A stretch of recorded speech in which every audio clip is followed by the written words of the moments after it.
Deputy Martin Ferris.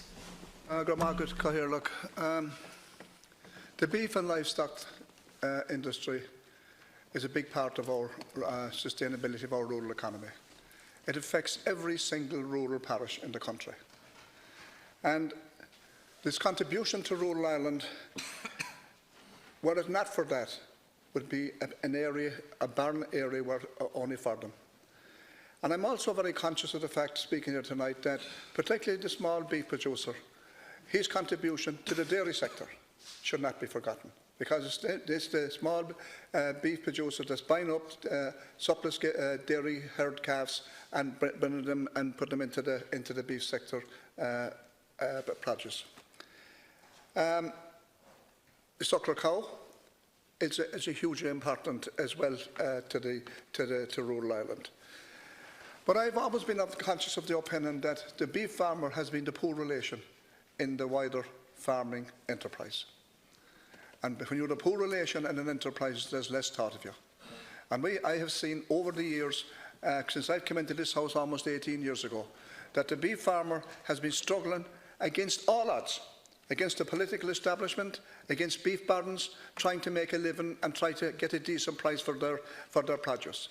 And what is very, very evident is there's an awful lot more by the political establishment in here thought of beef barons than there is of the beef producer, the small beef producers.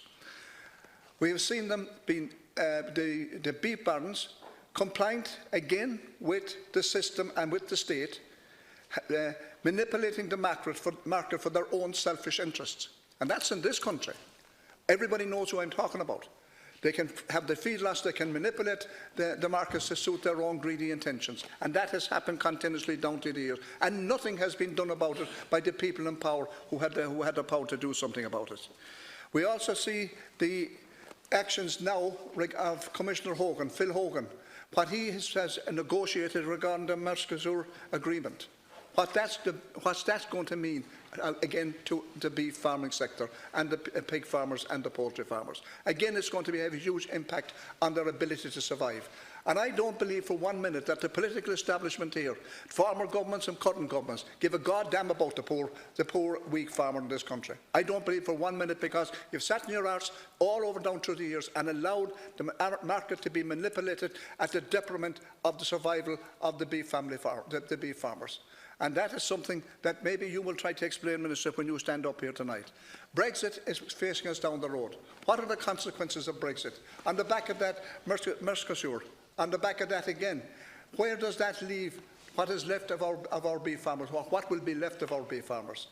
Again, I've just listened to the contribution of the Minister early on when she spoke about all of that, as it is a mixed agreement. Our current understanding is that all the member state parliaments, including this House, will have their say. Our current understanding. What the hell does our current understanding mean? It means nothing. It's just a moment in time. We don't know that. There is nothing concrete coming from this government, either last night or tonight, that I have heard, gives a guarantee that it will come back here, and gives a guarantee that this government will use a veto to stop an agreement that's going to destroy our beef sector. That's what I want to hear from you here, Minister, when you stand up, that you're giving an absolute guarantee that this government, or whatever government will be in power, will use its veto. Thank you very much.